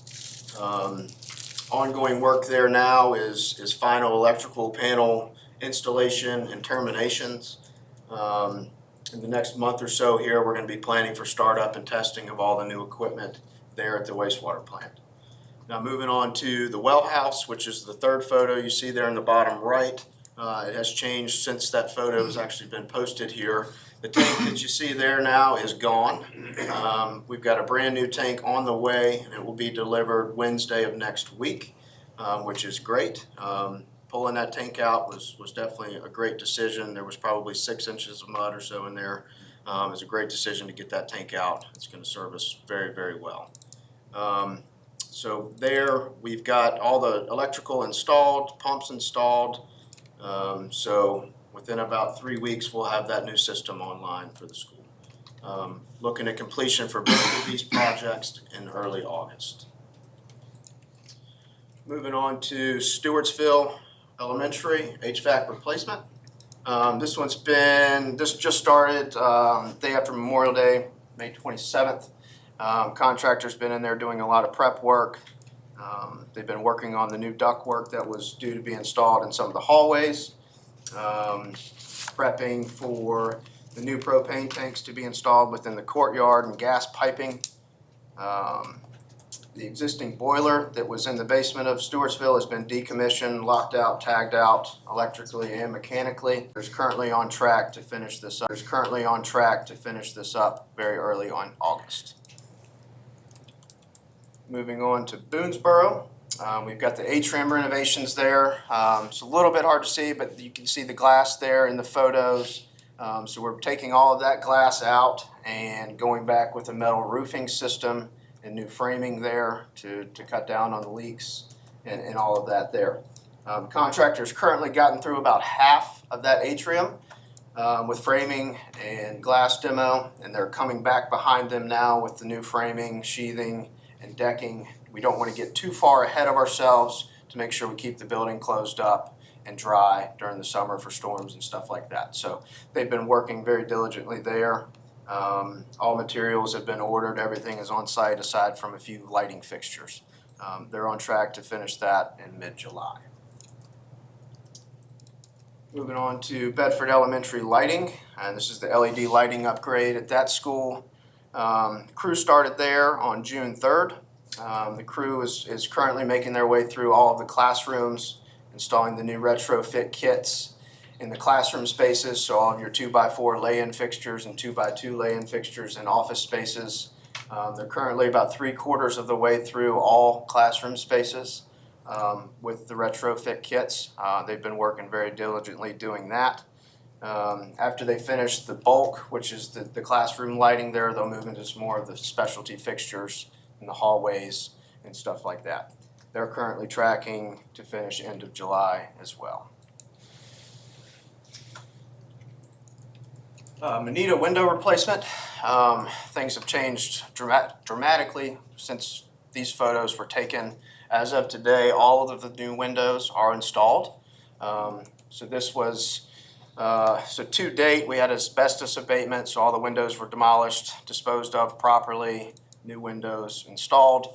So all the windows now are installed, and then contractors working on trim work around interior of the building, etc. So everything's closed up there And that's been very successful so far. They should be finishing up in the next week or so. Forest Elementary and Big Island roof painting. So the contractor started there in early May. We were able to work with the school in getting some evening work and prep work for the contractor there at that roof where we weren't disturbing children during testing, et cetera. So the picture on the left you see there is kind of what the roofing looked like when the contractor arrived, and on the right is kind of what the finished product is going to be. So you can see the difference of what was there and what's going to be there. So contractors mainly been focusing at Big Island right now. They don't want to spread themselves out at both schools. Pending we have good weather, they should be finished at Big Island here in the next couple weeks, and then move on to Forest Elementary to start prep work next week as well. So they're tracking to finish Forest Elementary end of July. And last but not least, we got Forest Middle School baseball field. So we got some grading and drainage upgrades there.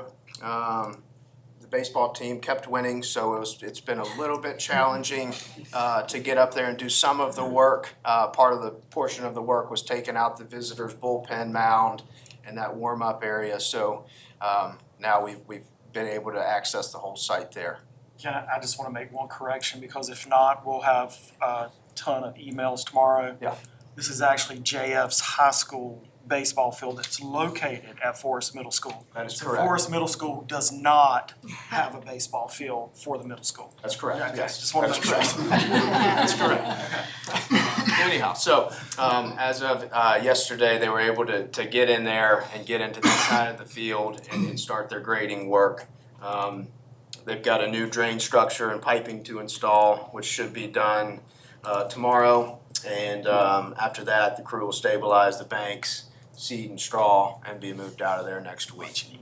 So with that, that's all I've got. Happy to answer any questions on anything. Happy to roll back through any slides for any questions. I got a question, have they started on the pole building? They have not. They have not, okay. Is this contractor gonna do any of the grading around that?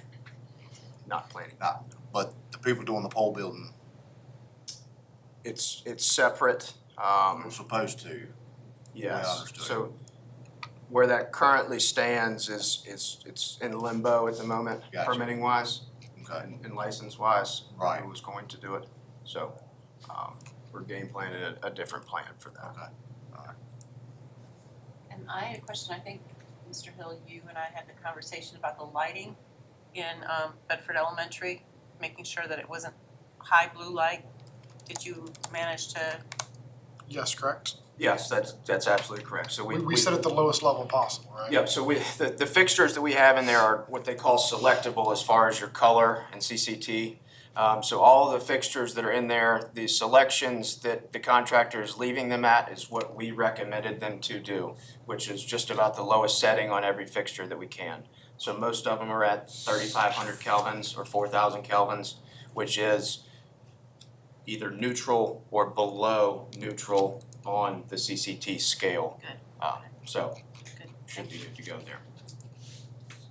Staff is very happy with the way they look so far, in and out of the building, they're checking on them, so.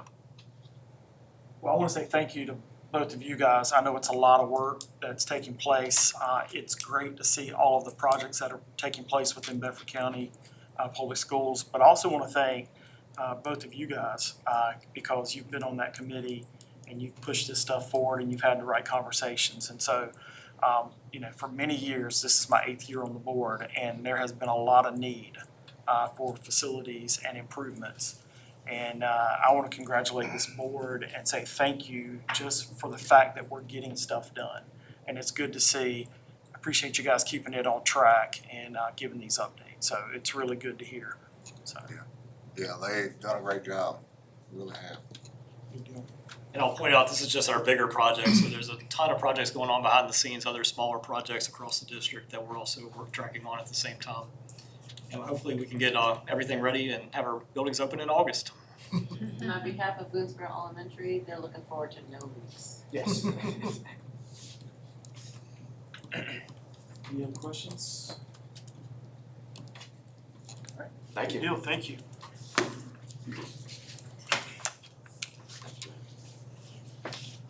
All right, 5.01, policy updates.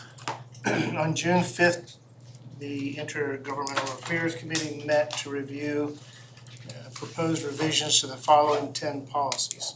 I'm going to read those policies to you, but I'm going to stop at one of them because, as mentioned before, one of them is going to go to action, so I'm going to explain that one a little bit more specifically. The first is CLA, reporting acts of violence and substance abuse. The second is FG, retirement of facilities. The third is GBR, voluntary retirement savings programs.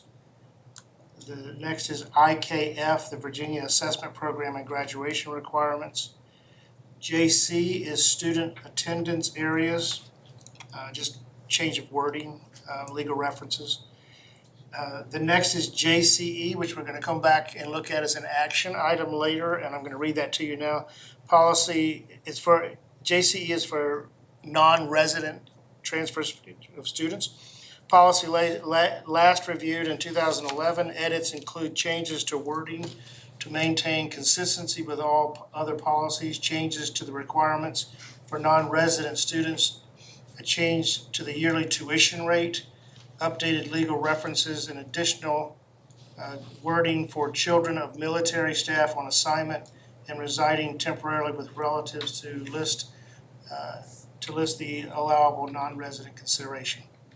The last four are JEC, school admission, JM, restraint and seclusion of students, LBD, home instruction, and the last is changes to the application process for charter schools, LC.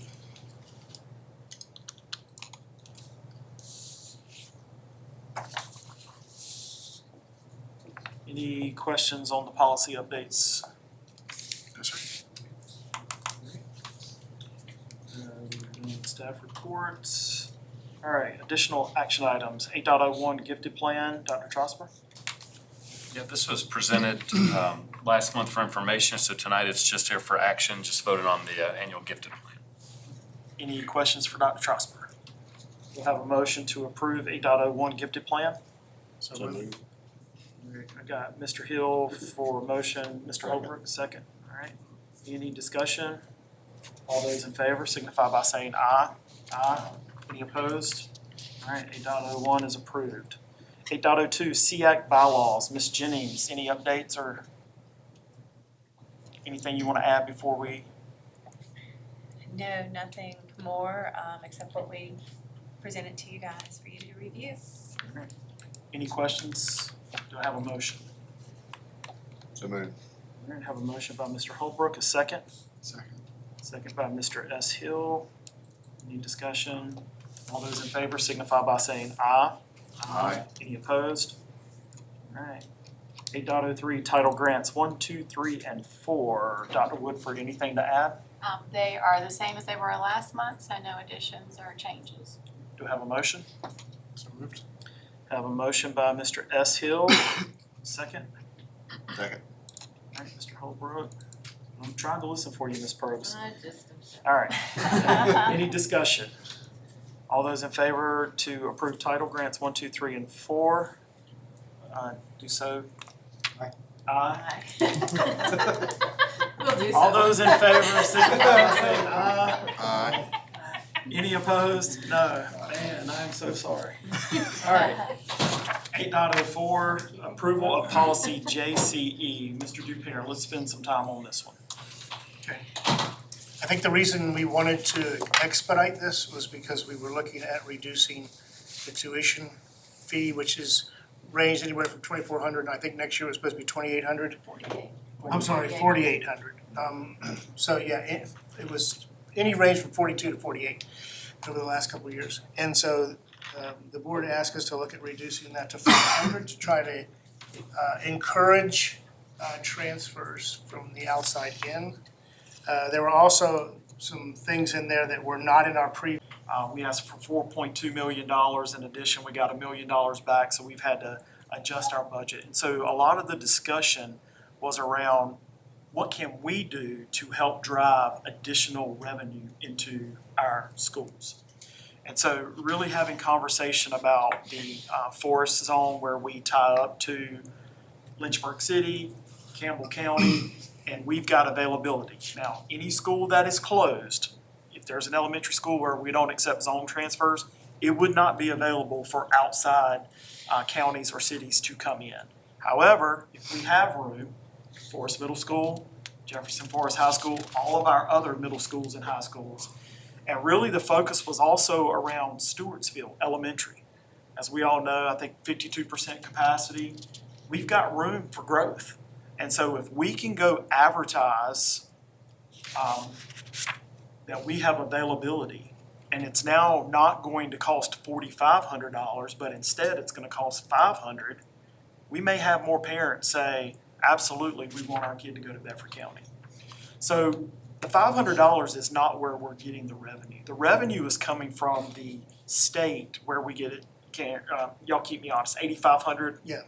So it's 8,500 per student. So if they're in our seat, in our building, where we're not adding any cost because the buildings are there, the teachers are there, that's additional revenue coming our way.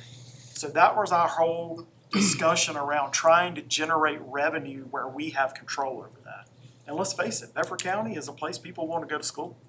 We've proven that. And so if we can reduce that cost and allow people to come and pay us $500 versus $4,500, we think we're gonna get some traction on that. Now, the first year might be a little bit slower, but as we advertise and it gets known, I think we will attract more to our buildings. And I think it's safe to say, when you look at that poster and you hear her report about what's anticipated, it's gonna become even more of an interest to outside. I looked at a study this week, and I think we have to do more thinking this way. I looked at a study from Weldon Cooper Center, and it talks about the number of available students in a county, and it went through the entire state. There are something like, in the 23-24 year, there was something like 14,000 and change of students available for education from K-5 to 12. And then there was another small group of below K-5 and those that can stay 2021 and sped. And so when you start looking at that and you think about how many kids we've got here, we need to start addressing this issue publicly, because there's close to 5,000 students that are either involved in homeschool or private education. And I know how taxing that is on people, so we do need to work very diligent over the next year to really publicize, because I'm still going through the public now, and I'm asking people, do they know that Bedford ranks 36th out of 131? They don't. And so we've got to push this, continue to push this, and we got to look at additional ways outside of this even to generate interest and bring them back.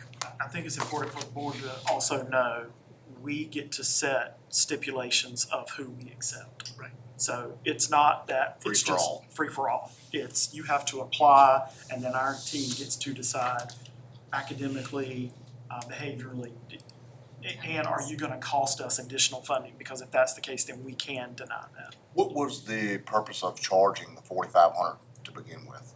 It's the value, correct me if I'm wrong, it's the value of what you get from, I guess it's Local. local, It would- it's the local dollar. Comparative to the local dollars we get from the Board of Supervisors. So because they're not residents, we wouldn't be getting that portion. So that's why that's why. But we're still getting, so is that 45 coming out of the 8,500 or is that after? After. Because it was, okay, I got you. So we'll still be getting 8,500 or 9,000 plus with So 500 extra. I think- Send it for the board of supervisors, then to provide the other 4,000. Because you're not a resident. They don't pay taxes, so. But You we're don't not do that. adding expense. We've already got seats, is what we're trying to say. We've got a school in Stewartsville, 52% capacity. Right. If I can fill that up and get $8,500 per student from the state, that allows us to continue to operate that school. And again, I'm gonna keep reminding this board, we got a budget issue. And it's not going away. So we've got to be creative in trying to bring in revenue that you've already been shown, we're not gonna get it always from the board of supervisors. So we've gotta be creative. So the question I have then is, if the 8,500 is what we're after, why put the barrier at 500? why not do it at $50? Or like, what's the rationale for doing that, Well, going from 4,500 to 500? And I asked that question, one of the others is low as $500. So I said, let's match that or drop it to that. You know, you do want to have some skin in the game to be able to come here versus just saying, oh, come on, you know, which I know we've set, you know, academics, behavior, et cetera, but I do think there needs to be some monetary tie to it for parents to be able to bring. Now, one question I did ask, and I don't know if we have the answer, I did ask how many students do we have today where we're accepting that 4,500? Because if we reduce it, that's 4,000 per student. We've gotta make up for that by changing from 45 to 5. Does that make sense? So, I'm sorry, you want how many we had last year? Right. And then, okay, so we had 18 students last year who paid it was $4,500 last year. Okay. So that was about $81,000 in revenue. This year so far, we've had 15 express interest, which means they've turned in the application. And those are people that we have, approved. So that's about, if we go with the 500, that's about 7,500. So of those 15, they still thought the tuition was 4,800 when they applied. So we'll be calling them next week or the week after to let them know that tuition has been reduced. They haven't, only one person has paid, so we'll have to do a refund, but all others have been waiting to. So that's something we have to consider, because you're talking 120 students that we have to add to make up for the 4,000 that we're gonna be dropping. That's a big number. I don't think the first year is gonna be success. I think it's, hey, it's available, and, you know, Randy and I had some conversation in the finance committee about, you know, from a Stewartsville perspective, if we can go to Vinton and Roanoke and possibly provide transportation to say, hey, drop off here, we will take them to elementary. That's an opportunity. Yes, it adds a bus route, but again, if I can get 100 kids, it's worth it. So, you know, I want to make sure, one, other kids are having the same opportunities. I mean, we're providing a service, and it is a privilege to come to Bedford County. But again, I'm trying to think outside of the box to create revenue. So that's the whole purpose of doing that. If we change it, we need to go ahead and change it so we can really start advertising it heavy for the next, 6 weeks. And we also don't want the people who have applied to pay, and we have to do a lot of And do refund, reimbursement. right. I have 3 questions. One, would we be adding any more teachers? Possibly a bus route, would we consider even adding, or would we have to add any? I think we'd have to look. So that's one of the things that says residents receive priority and space and program availability. So we would have to look to see if it's adding expenses on the other side. And so that's why with the new application, we'll have to look very deeply at that, not just approve, because, you know, 15 or 16 spread out over the county, but as we get more, we'll have to look at that. We added that verbiage, if it adds That's additional right. cost, we can say no. And along with teachers, you know, we, especially in the Stewartsville area, whatever, we've had a hard time getting teachers and also dealing with a lot of the special needs teachers, you know. So, I mean, if we end up with, let's say, 50 new students and then, you know, maybe spread out in the classrooms, which we might be able to handle, but then 30 of them are special needs, definitely, that's gonna be a big burden to that school, so I'm just making sure that. One of the things that, I mean, Go ahead.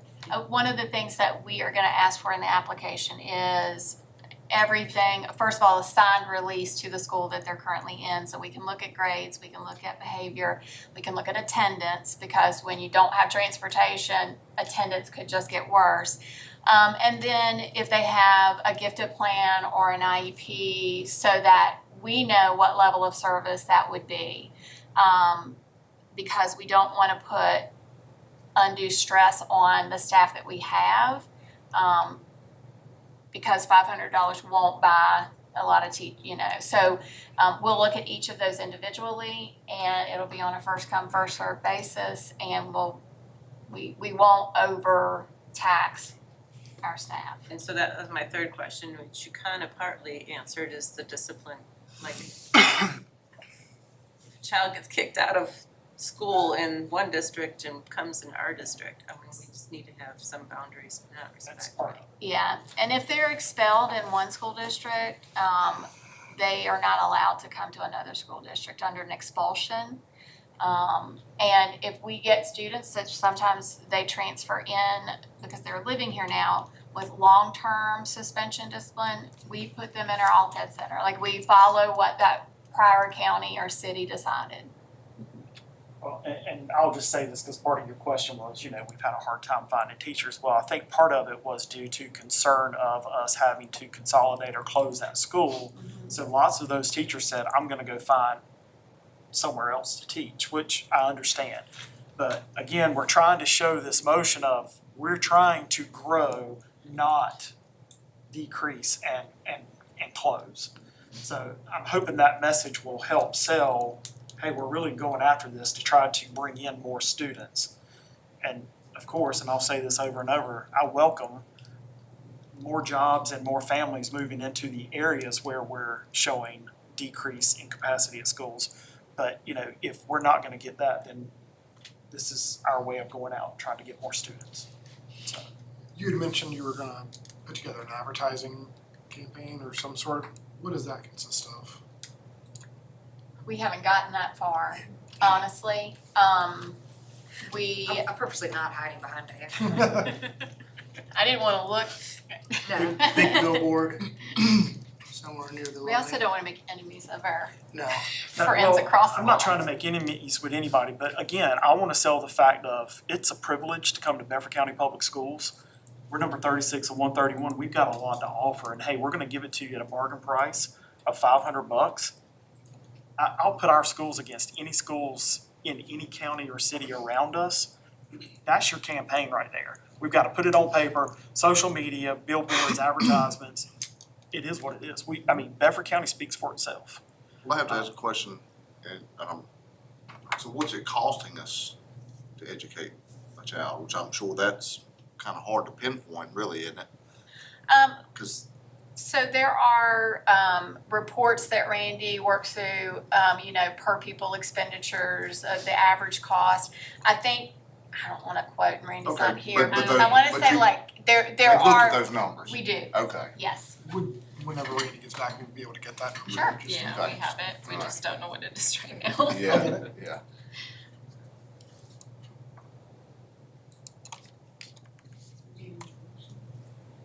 Well, we're gonna have to have a motion to take action on this, but again, I wanna make sure everybody's comfortable with why we're doing it, what we're trying to accomplish. This is different than what we've done in the past. It's truly, we're kinda taking a gamble to say, hey, let's see if it works. And look, if it doesn't, next year we can change it back to 4,800. That was my next question. How long we Absolutely, had to yeah, do it's this. our policy, we can change whatever we want. Yeah. Are there other districts that are doing 500? Is that what you got? Yes, What yes. other districts are doing? Well, I know of Campbell County, Right. and I don't know the other, how much they're charging. It varies, so 500, 1,000, we looked up some, I looked up some, So ours is pretty higher reasonable. than most of the others. Well, yeah. Yeah, other than some of the larger, like Charlottesville City, it's much higher than that. But around here, 500 to 1,000 is about what it is. Does anyone, and obviously I don't know that anyone was at that time, maybe you might have been. What is the rationale why we picked 4,500? Because that's Randy the tax. Randy It's- calculated what we receive locally per student, So we just said that's the number. that's Yeah, I the know number, the and that's the way it was written in the Sorry. policy, that it's a yearly calculated local expenditures that we would receive. So we would still receive those then? No, No. for these students. They're not a resident. Right. They're But not what I'm paying trying taxes. to make sure we understand, we're not adding expense.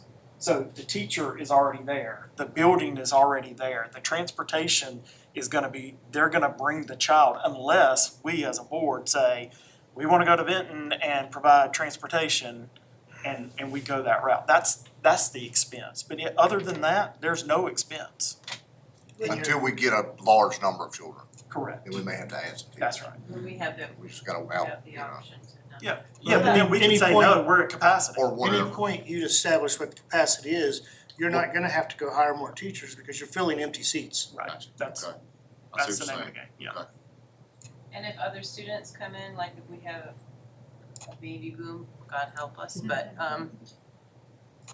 you know, do we deny the ones who've already been in there and tell them to go back to their own county? We do have that option. Yes, and it's a yearly application, so parents have to apply every year and be approved every year.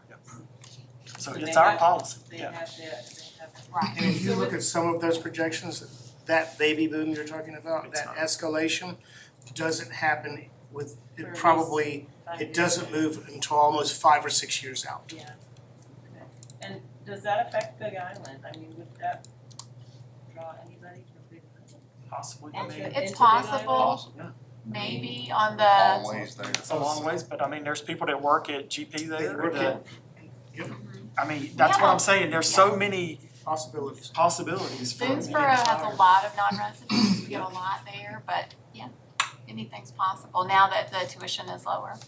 I remember when Nancy Sale was principal over there, the biggest thing, there was houses that you could see the school, and they thought they could come to school there, and they're in the city. Yeah. I mean, you know, we live over there, but that's a possibility. I mean, you can now come to Boonesboro Elementary for $500. Do they have room in Boonesboro? Yeah, there's some capacity, absolutely. All right, sorry, I'm passionate about this one, but I think it's the right thing to think outside of the box of how do we drive revenue? Definitely worth a shot. So, all right, so do I have a motion to approve this policy JCE as presented? So moved. I have a motion by Ms. Purvis. I have a second. Second. Second by Mr. Holbrook. Any additional conversation or discussion? All right, all those in favor signify by saying aye. Aye. Any opposed? All right, 8.04 is approved. All right, do I have a motion to go into closed session?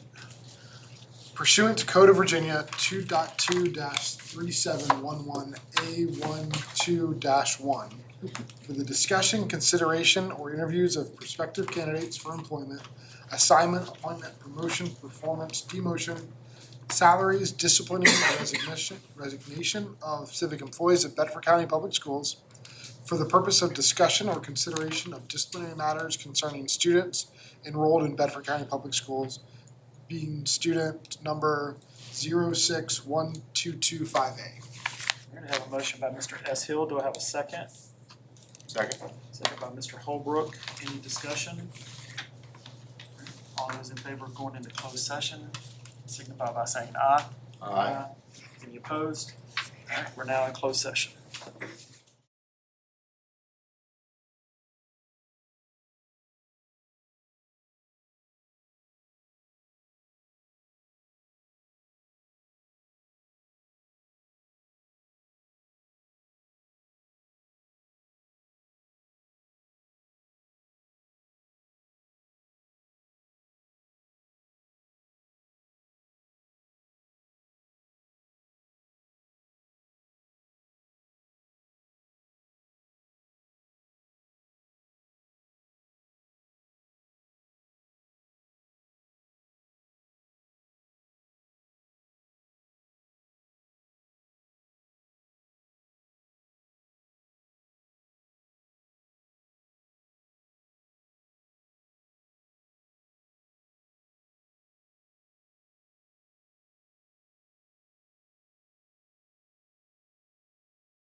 then hit skip.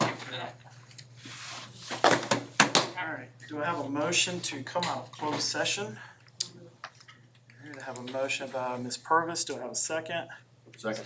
Second by Mr. Holbrook. Any discussion? All those in favor signify by saying aye. Aye. Any opposed? All right, we are out of closed session. Ms. Johnson? Whereas Bedford County School Board has convened a closed meeting on this date pursuant to an affirmative recorded vote and in accordance with the provisions of the Virginia Freedom of Information Act. And where section 2.2-3712D of the Code of Virginia requires a certification by this school board that such closed meeting was conducted in conformity with Virginia law.